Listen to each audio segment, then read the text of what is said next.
vibes in this attic. Lot going on, but there ain't no need to panic. Come on up and join, we getting wild, getting manic. Spitting truth for all you fanatics. Every week got something new to say. Ain't no filter, this shit coming straight from the brain. It's coming straight from the brain. Yeah, it's coming straight from the brain. What's up, everybody? Today is Wednesday, September 14th, 2022. This is A Talk in the Attic. And of course, that means I'm your host, Kirk Ross, coming at you with a big one today, talking about episode number 200, people. Well, technically, it's episode 201, if we include the episode 0 about the host. But let's not worry about that. Let's set the record once and for all. That one doesn't count, okay? So we're 200 episodes in. And it's been such an incredible journey so far. So thank you from the bottom of my heart for all of you, for your support, no matter what form it takes. Look, despite the public nature of this project, it has a tendency to feel lonely at times, I guess. But then I remind myself that it's a group effort here. Of course, the workload is lopsided. I'm doing all of it. But none of this would matter at all if it weren't for you, the viewer and the listeners. So sincerely, thank you. Let's have a quick look at the numbers heading into this 200th installment, one that will be nothing short of a celebratory extravaganza. It's going to include some parody ads and a bunch of listener-generated questions. Since I started the show back in February of 2020, A Talk in the Attic has been downloaded a combined 83,735 times. About a quarter of those downloads came by YouTube by way of video, while the rest is comprised of audio-only listens through various podcast platforms. 93% of the consumption originated in North America, 3% in Europe, 2% in Asia, with Oceania, South America, and Africa making up the remaining 2% in that order. Folks from 106 different countries have given it a shot, led by the United States, of course, and followed by Japan, Canada, United Kingdom, and then France. Fun fact, Saudi Arabia comes in at the number 6th most downloaded country, a stat by which I'm pleasantly surprised. Assalamu alaikum. I don't know if that's how you pronounce it. Over 3,000 cities are represented in the numbers, the top 3 of which, not surprisingly, are Grand Rapids, followed by Bay City and Detroit. Totally makes sense. In total, a whopping 116 hours of content has been distributed under the Talk in the Attic nameplate. So if you're new to the program, you've got just under 5 days worth of material to binge in order to catch up. Seems doable. I mean, what else are you going to do? Viewers and listeners have racked up a total north of 17,000 hours spent with me on this journey. Folks, that's nearly 2 years. Now, this is kind of an arbitrary stat, really, but it's an honor to think that you all combined to spend almost 2 years, 24 months, listening to and watching this homespun operation. There has never been an era in which competition for content has been so stiff. We're constantly enticed to check out more and more shit, and yet you consistently tune in. That means a lot to me. It really does. So thank you for that. Thanks for your loyalty and for your support. It truly, truly means the world to me. Okay. Now that I've driven off a majority of the audience with a 3-minute accounting presentation, let's get into the meat of what will certainly be a much more entertaining episode than this numerically dense opener would have you believe. But first, a word from our newest sponsor, Therapy Wars. When did you last take time to focus on your mental health? You're feeling anxious, you're feeling depressed, you're feeling stressed. Life shouldn't be this hard. What if I told you there was a brand new app made just for you? What if I told you there was an app that would help you focus on your mental health while still maintaining your competitive public persona so that your friends can finally stop worrying about you? Introducing Therapy Wars, a revolutionary new platform that combines your wellness with your addiction to social media. Therapy Wars gamifies your wellness progress so you can constantly compare how you're doing with other therapy warriors. Working on yourself has never been more fun. Earn Calm coins for every session. Earn mindfulness medals for every breakthrough. And see how your journey stacks up against your network of other lost souls with our state-of-the-art leaderboard, updated in hyper real time. If you're like most of us here at Therapy Wars, you're tired of getting just a few notifications after posting a selfie from the gym. Well, we've got you covered there, because Therapy Wars keeps your phone screen flooded with red notification bubbles all day, every day. Every time a red bubble hits our screens, we're flooded with endorphins and feel-good hormones that let us momentarily forget our mounting, insurmountable existential dread. And that's the secret behind the efficacy of Therapy Wars. For the first time ever, you can meditate while earning in-app currency that combines the stress-free fun of the blockchain with the satisfaction of clearing your mind. But don't look away for too long, because while you were being mindful, you might have just dropped 300 spots in the in-app rankings. Therapy Wars. Because taking time for yourself only matters if you're the best at it. Download Therapy Wars today and get started on being the best at getting better.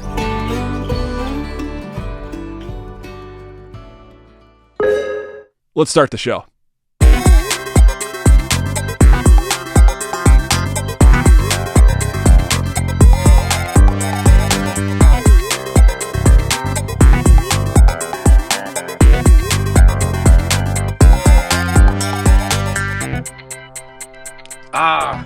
What a beautiful night here in Essexville, Michigan. Hi, my name's John Jasmanka, and I've known Kirk for over 20 years, having been his high school coach in baseball and football at Essexville Garber High School. Hey, congratulations on your 200th show. Way to go. What I really want to know is, after graduating with an engineering degree and making big bucks in the corporate world, you decided to follow your true passion in life. What ultimately made you decide to go with podcasting over pornography?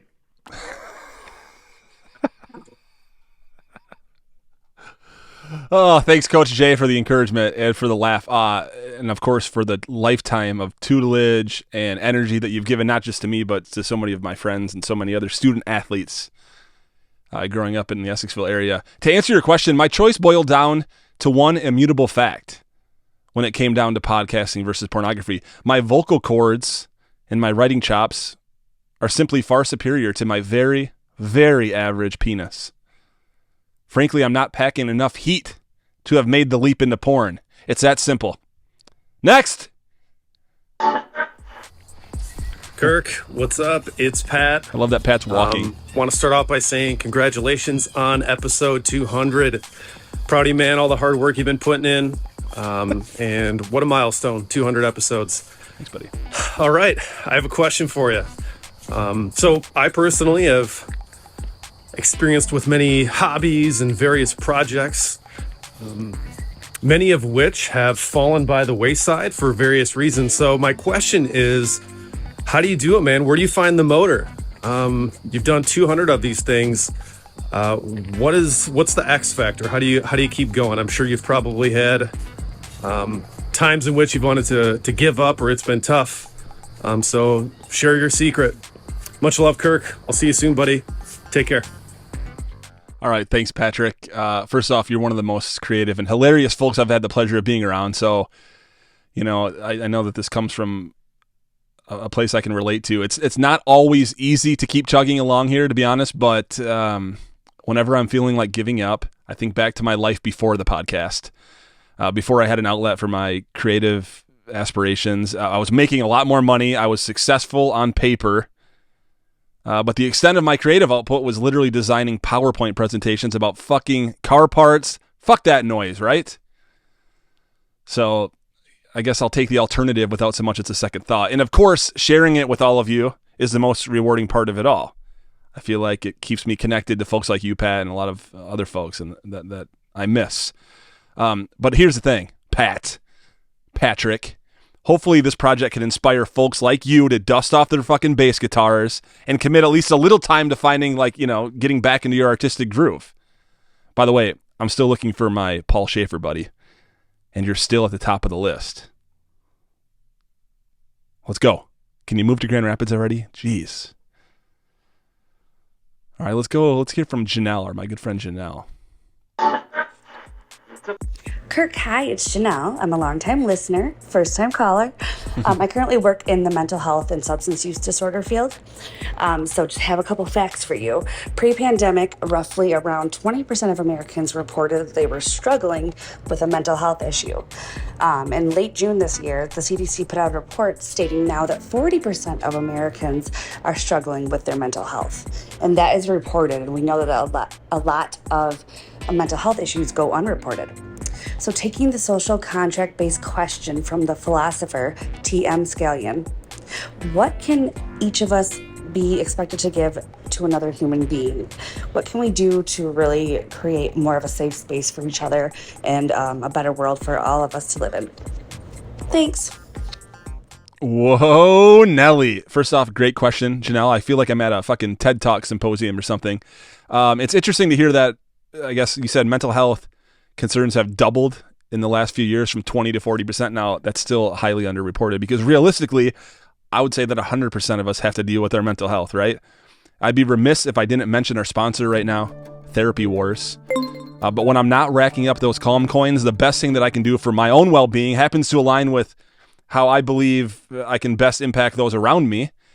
And that is by sharing my own thoughts and ideas through this podcast. I hope that you, the listener, will feel a sense of comfort that might allow you to evaluate your own ideas, your own vulnerabilities, so that you too can feel a little less burdened about all the things that we all, not 40% of us, but that we all struggle with. Right? So hopefully this has value not just for me and it's for you as well. All right? Does it, Nelly? Let me know. Thank you. Thanks for the question. All right, we're going to move over to Detroit now. Let's hear from Tyson. This is Tyson from Detroit. Some of your podcasts, you can tell that you have a pretty good knowledge of the topic. Other podcasts of yours, you can tell that you don't really know as much. So from your aspect of it, what do you find more fun or more entertaining to be a part of? Okay, all right, I guess thanks for the question, Tyson. I mean, for those of you wondering, yes, that was the same Tyson that served as the villain turned hero in the epic Ski Trip 3 series of episodes. Okay? And no, Tyson is not really that big of a dickhead in real life. Because when I speak, people listen. Okay, more specifically. I'm getting there, Kirk. I'm just building suspense. The answer to your question, though, is twofold, Ty, because I tend to prefer the episodes in which I'm learning right alongside the listener, where I'm coming in kind of blank. You know, I'm a firm believer that learning is a foundational element to our personal growth, and it's what keeps us feeling young and keeps us from getting in a rut. So yeah, I feel more value from the conversations in which, as you put it, I don't know what the fuck I'm talking about. Nice backhanded question there. But the question becomes, what is more valuable to the listener? Is it better when my interview prompts come from a place of knowledge or from a place of curiosity? That's a real question. Back to you. What do you guys think? I'm all ears and a little bit of hair and an average penis. Next. Hey, Kirk, how you doing? Man, 200 episodes. Wow. Got a couple of questions that I'm burning to hear the answer about. First, what was your favorite episode to make and why? Also, what was your least favorite episode to make? And lastly, what episode challenged you the most? I know you've had to learn a lot of new things to cover a lot of different territory. Which one was the biggest challenge for you? Look forward to hearing the answers. My name is Evan, calling out of Detroit, Michigan. First time video caller to any show, I guess, so lucky you. Do you have a favorite episode so far, or a favorite guest, or just a memorable episode that you liked a lot? All right. Well, thanks, fellas. You can probably tell there I combined a couple questions. One from my real brother, my biological brother, Justin, and the other one from my brother from another mother, Evan, coming in with similar inquiries. So picking my favorite episode, I imagine, is similar to asking a parent who their favorite kid is, not only because I love them all, but also because I hate them all in a way too, same as you parents probably feel. For the most part, though, whatever episode I just wrapped up tends to be my favorite episode. You know, and then after a couple weeks of reflection and objective self-criticism, I'm able to see the shortcomings even in the most recent installments. After all, this project, above all else, is a learning experience. When I started it back in 2020, I knew fucking nothing about sound design, nothing about audio production. Since then, you know, I've improved a ton, I think, but I've still got even further to go. That said, my favorite episodes are probably my cartoon shows, frankly. Starting with Nunzio's Big Night Out. I got punched in the face. I got kicked in the chin. I got sliced in the gut. He even clawed off my penis, people. For real. I watched my little penis wiggle around on the ground as I scrambled away from this savage. Followed by the Ski Trip 3. And with that, I'm going to head down to the summit of Dead Man's Run, where I'm told a starting line has been erected. Let me just dismount from this rope ladder and see if we can see what's up. Okay, let some slack, and hammer it! Release, and voila! Oh, wow, goodness, Jesus. That was an extremely painful landing. Ugh. And then most recently, Forest Fam Unite. I love these episodes for the same reason I hate them. Daryl, you're in rough shape. You've tried every single drug known to man today for the first time ever. You're sweaty. You've got very little time left tonight anyway. How do you feel about playing possum, Kirk asks. Daryl! Possum, yeah, play possum, sure. They required on average 4 hours of production per minute of runtime. That's about how the math works out. But like we've been told throughout our lives, the best things in life take work. The best things in life are hard. And there's no better reward after hours and hours of spent in solitude and isolation than to release something into the wild, especially when the feedback is so positive like has been the case for these animated episodes. My least favorite episode, Mauve, episode 50. No offense to Mauve, but that was a terrible interview. She gave me nothing. Sorry, Mauve. Pound sand. Okay, as for my most challenging installment, I guess this, I'm not sure if this was the spirit of your question, Justin, but it would definitely be the 2 episodes in which I featured Alex Penny, who I lost. He's a dear friend of mine who I lost to an accidental drug overdose last year. He was a special guy. I loved him. I still love him. I didn't want to go on the air crying about Alex, but I also knew that it would be of great assistance to his friends and his family who were dealing with the same tremendous gut punch that I was dealing with. A positive spin on that is since those episodes aired, I've formed a genuine, loving relationship with Alex's dad, Matthew, with whom I communicate regularly about Alex, about the podcast, and about life in general. For those of you watching this episode, check out this incredible photo that Matthew shared with me last month. It's a photo of Alex in a small frame, and Matthew placed his A Talk in the Attic hat on top of the frame so that Alex can rock a lid that he would have been so happy to have worn. Much love, Alex. I know for a fact that you're taking it sleazy in the next round, baby. Thanks for the questions, guys. My name is Sarah from Detroit, and I want to know how long it takes you to draw and create the animated podcast. Oh, Sarah G, you mean the feminist hero from Ski Trip 3? Coming in with a cartoon-based question? Interesting. This is the most sexist bullshit I've ever heard, Kirk. I wonder if it was the cartoon version of Sarah who actually called in with that question. Let's analyze my most recent animated feature because the numbers are fresher in my head. Forest Fam Unite, which is a fantastical, fictionalized account of our incredible experience at the Electric Forest Music Festival back in June. That episode took roughly 85 hours of effort to complete. It required me to create 450 individual illustrations for that one episode. Each of the main characters was based on their real-life inspirations, as were the backdrops. Oh no! That sweaty guy in the Rave Daddy t-shirt just died! Everybody, come help! I've always been a very visual person, a very visual thinker, so the exercise of drawing avatars and drawing landscapes based on recollection was both exhilarating and cumbersome. Kind of like life. The Ski Trip 3, despite its longer runtime, took about the same amount of time. The animation wasn't quite as in-depth there. And then the first one I did, Nunzio's Big Night Out, took about 40 hours. Folks, this is all unpaid time, so don't be afraid to purchase some A Talk in the Attic merchandise and or, preferably both, Subscribe to our Patreon account if you'd like to float a few bucks my way so I can keep on plugging away. No pressure, but kind of a little pressure. Okay. Thanks, Sarah. Looking forward to our next ski trip already. Oh, and now we've got Christopher Talan. Let's hear this one. Hey, Kirk, it's Christopher Talan. I'm wondering, besides doing my book cover, which you did a fantastic job of, by the way, over these 200 episodes, what is the coolest opportunity or thing that has come about directly because of the podcast, besides doing my book cover, which, again, great job. Congratulations on 200 episodes, by the way, too, man. That's fucking awesome. All right, love you, buddy. Bye. Christopher Talan, my fellow trophy husband and jam session partner, Christopher Talan. My wife just got paid. No kidding. Interesting. My wife just got paid too. Well, you know what that means, right? Jam session.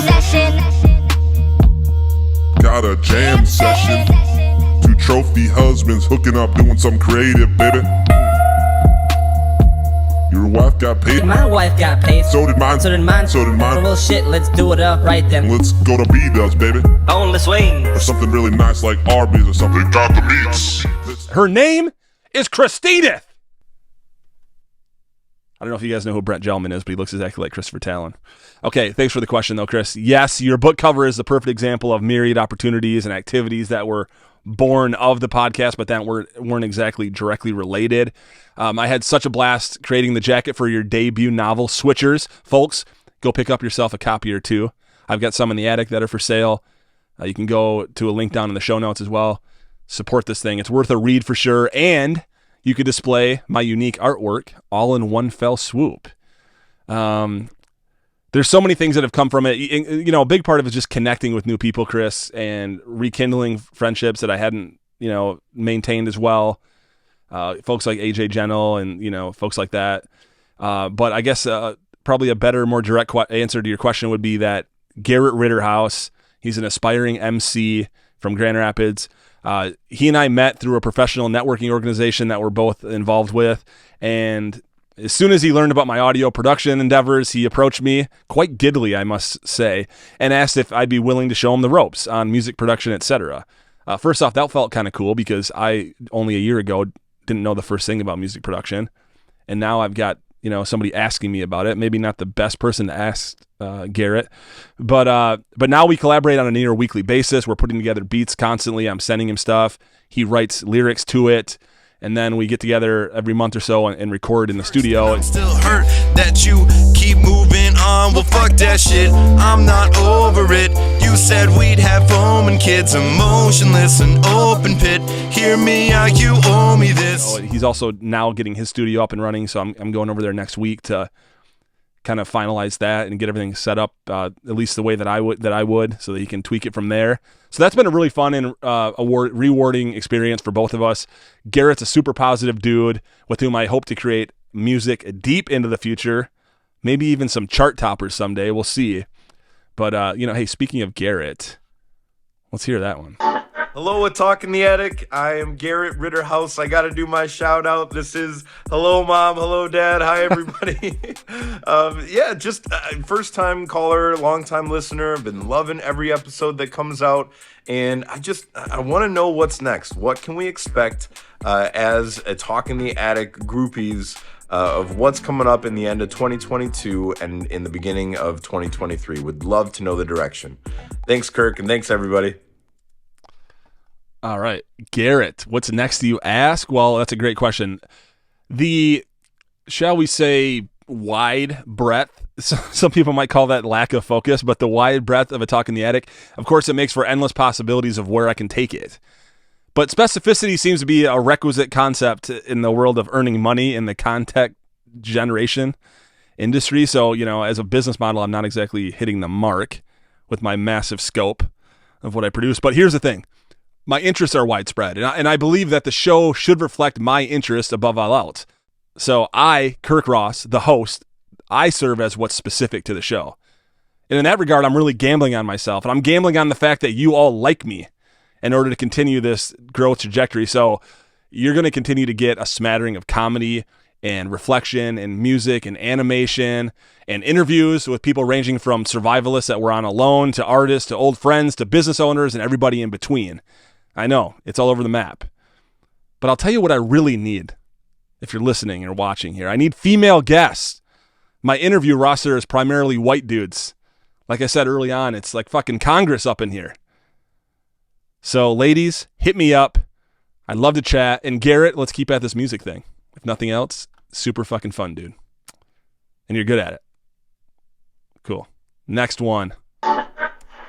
Hey Kirk, it is Catherine from Grand Rapids, Michigan. And my question about A Talk in the Attic is, which came first? Did you have inspiration to build your attic and then start the podcast? Or was your inspiration to have a podcast and then make a cool attic? Okay, well, that's a good question, Kat. Catherine the Great, what's up? Thanks for the question. So when Jessica and I bought this house in the summer of 2019, I'd already been planning to start a podcast for years. So, in that regard, the podcast came first, but it hadn't been very specific at that point. Not that it's specific now, but I hadn't had an attic theme or anything like that. And it wasn't until Jessica freed my mind from the fucking bullshit that I'd created in there that I began to finally realize, going after my dream. So shout out to Jessica for the love and support and for saving me from an existence that, frankly, I was kind of ready to be done with. But from the moment she and I saw this old, dingy, insulation-filled attic, the podcast vision immediately clarified from an ambiguous concept, to what it's become today. Perhaps still ambiguous, but a more focused ambiguity. My interest in interior design and architecture was there already, so I was able to merge that into, this project that would soon afford me the opportunity to express my creative innards that had long taken a backseat to climbing the corporate ladder. Blech. To answer your question, no, I don't really have an answer. It's kind of a chicken or the egg situation. You know what I'm saying? Every triumph, every failure, every conversation I ever had all merged into what you're seeing and hearing now. And I wouldn't change any of it, even the parts where I was a dick, because I've never felt more clear about what I want to do moving forward than I do now. In the attic, the space is a perfect backdrop, at least in my eyes, for making it all happen. All right? So how's that for a non-answer? Next. Hey Kirk, I've been wondering since the Hot Now episode, how many cheese teasers did you actually eat from that massive Hot Now order? Like you personally, alone. Even though you said it wasn't all for you. Adam, all right, you got me. I think we ordered three large. Well, let's roll the footage. Welcome to Hot Now. Can I take your order, please? We're not quite far enough up yet. Sorry. Good. So this is a unique situation. We're so excited. We don't want to wait for the additional car, so I'm going to do the relaying of the message. Okay, I'm going to go first. We're going to need 4 big hots, 10 hamburgers, 5 small fries, 4 deluxe olive burgers, 2 of those without tomato. Double. All right. 3 orders of cheese taters. 5, 10, or 15? 15. Okay, yeah, I ate probably fucking 60% of those. I remember we took some of them back to your house, and I tried to pawn them off on people, and nobody wanted them. And the last thing I was going to do was let a cheese teaser go to waste. Yeah, I wouldn't say it was the healthiest day of my life, but I definitely could say with certainty that it wasn't my least healthy day ever either. Refer back to my Uber Eats special if you're interested in knowing how I used to live on a daily basis. But anyway, yeah, probably 60% of those, so about 25 out of the 45. And these are big suckers, so... yeah. God, that food was bad. Fun trip, but man, it became clear to me why Hot Now is down to just one Hot Now and alone. Thanks, Adam, for the question, buddy.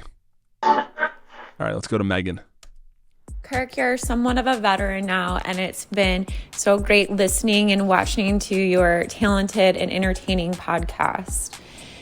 But if you were to still be nervous to interview someone, who would it be? Ooh. First off, Megan, you've got a voice for the radio, girl. For real. You should start a fitness podcast or something.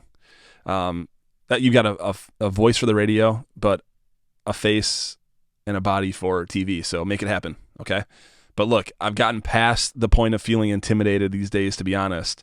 Something that I've kind of learned throughout this process, or relearned, I should say, is that we're all just people. We all want to be heard. We all want to be understood. We all want to be appreciated. But I still do get butterflies, I would say, before every interview, whether it's someone I know well or somebody that I don't know. And not because I'm, nervous about fucking up or something, or that I'm inferior, but I get nervous because my sole intention of those interview episodes is to faithfully represent my guest, as they hope to be received. By keeping that aim in mind, I'm able to keep a firm grasp on my intentions to make sure I'm doing it from the right place. And I hope that comes through in every episode. Now, that's not to say that I don't have a wish list, though, forming in my brain at all times. Let's go through that wish list a little bit. I'm going to interview Mark Rebier. I'm going to interview Rainbow Kitten Surprise. I'm going to interview Connor Oberst. I'm going to interview my mom. She might be the hardest get of all these folks. And if I can knock out these 4 monumental inspirations to me, then I'll know that I'm on the right track still. And you can add yourself to that list too, Megan, because I really am excited to sit down with you and shine a light on your story as a person, whatever you decide to share, because you're a bright light and you deserve all the love in the world. And I'd love to, give you the opportunity to get that. So thanks for the question. And hopefully that answered it for you. All right. We're down to our last question, folks. This is really flying. Hopefully you're enjoying these. This is Brecht Minne from Belgium.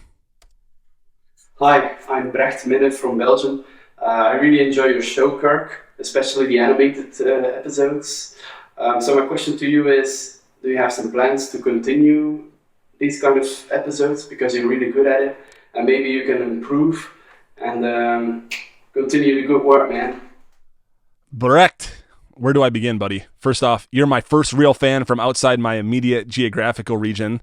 You hail from Belgium. It means so much to me that you're such a vocal supporter of A Talk in the Attic, especially since we've never met, and that you're literally thousands of miles away. I talked a lot about cartoons already, but to ease your mind, yes, I will be doing more animated episodes. So far, the animation style, for each of these has improved, I would say. Something that I strive to continue to do in each case, whether it's animation or anything else, you got to improve, get better. That's why Therapy Wars is such a great app, because even when you think you're making progress, you realize that you're not anywhere close to as some of your friends are making way more progress. Get in that app, folks. Right?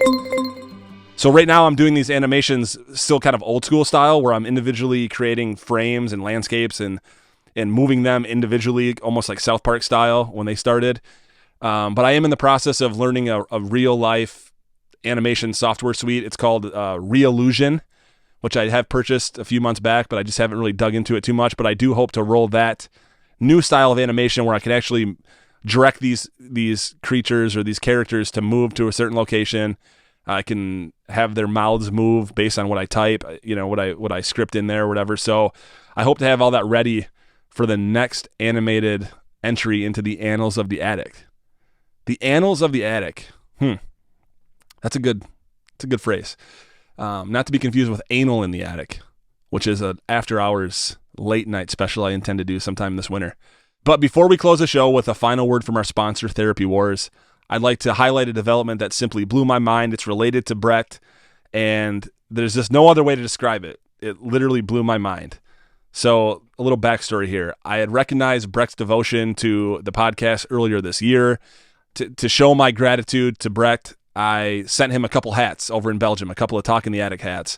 It went as you'd expect, though. Customs held on to the fucking things for like a month. We had to fill out a bunch of extra forms. They tracked him down. We had to give bills of lading and commercial value and all this evidence and all this. But they finally arrived. And in fact, they arrived just in time for Brecht's birthday. And coincidentally, the hats also arrived just in time for Brecht to rock his attic hat at a show of one of our favorite musicians. Brett and I met through our devotion to Mark Rebier, the Loop Daddy. So if you're not already hip to Mark Rebier, do yourself a favor and go check him out immediately following this episode. After you go purchase some merch and subscribe to the Patreon, go check out Mark Rebier. Mark he's a fucking physical manifestation of the comedy, love, and the sorrow and the chaos of life, all wrapped up into one improvisational comedy act. Every song he does is on the fly. He never repeats them for the most part. And Mark, simply put, he inspires me on a daily basis. He sits atop my wish list of future guests, as you probably recall from when I answered Megan's question. Anyway, fast forward to last night. Brecht, the founding member of the Belgian chapter of the Attic Fan Club, and to my understanding, the only member as well, went to Mark Rebier's show in Brussels wearing one of his A Talk in the Attic hats.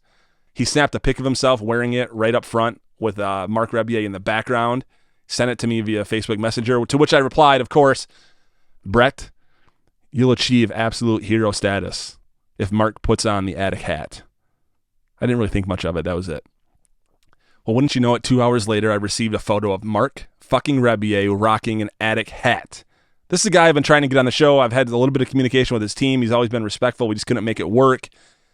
But when I saw this picture of Mark wearing my hat, I was legitimately flooded with so many emotions. I stared at this picture and I was just like flabbergasted. Here we've got one of my creative heroes, literally 4,000 miles away, wearing A Talk in the Attic gear alongside a friend and supporter, whom I've never even actually met face to face. It's incredible to me, really. And not in any sort of like self-congratulatory way. I've been doing this a lot, the self-congratulatory where you shake your hands by your ear. Classic move. It's not that. It's not that at all. What I think it is, it's this idea that this photo perfectly summarizes what I've been trying to believe in throughout my entire life, and that is that we're in control of our own destinies. That we can really honestly manifest our dreams by simply putting in the work and fostering new relationships and by working hard with the right intentions. To some, this picture that Brett sent to me with Mark wearing the hat could just be a selfie of a niche celebrity with one of his millions of fans. But that's not what it is. This photo represents so much more. It represents everything that I'm trying to do in a single frame. You got to be yourself, you've got to work hard, and you've got to form a family of like-minded but unique souls around you. And if we could all do these three things, then I believe we would all get the most out of our lives. And that's what this podcast has afforded me, an opportunity to live a life worth living. And I sincerely thank you for being a part of that. Peace out, everybody.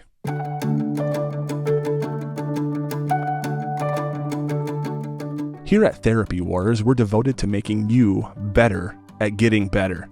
Are you down and out? Are you struggling to get out of bed before noon? Are you kind of looking forward to your last breaths on earth? Well, look no further, because Therapy Wars is here. Therapy Wars takes all the best parts of therapy and combines it with aspects you always wish could be integrated into your mental health journey. Stop crushing candy and start crushing your wellness goals. Life is all about scoreboards, folks. That's a known fact. So why haven't we been keeping score of our psychological journey? What's that, you say? You uncovered sexual trauma perpetrated by a trusted individual when you were a kid? Well, that's worth 1,000 Calm coins, baby. You finally realize that you hate your father? Then go to the app and upload your exclusive Fuck You Dad avatar skin so your network of therapy warriors sees an avatar that makes it clear that you've cleared that hurdle. But don't rest on your laurels with that achievement, because you have thousands of redeemable rewards waiting for you to share within the Therapy War app. And every second you're not in the app is a second you're falling behind in your self-improvement. Mental health used to be a lonely journey, but not anymore. Thanks to Therapy Wars, now you can find thousands of co-conspirators to keep you motivated in your journey towards self-actualization. After all, what's an internal breakthrough if you can't compare it to all of your Facebook friends' breakthroughs? Therapy Wars, because taking time for yourself only matters if you're the best at it. Download Therapy Wars today and get started on being the best at getting better.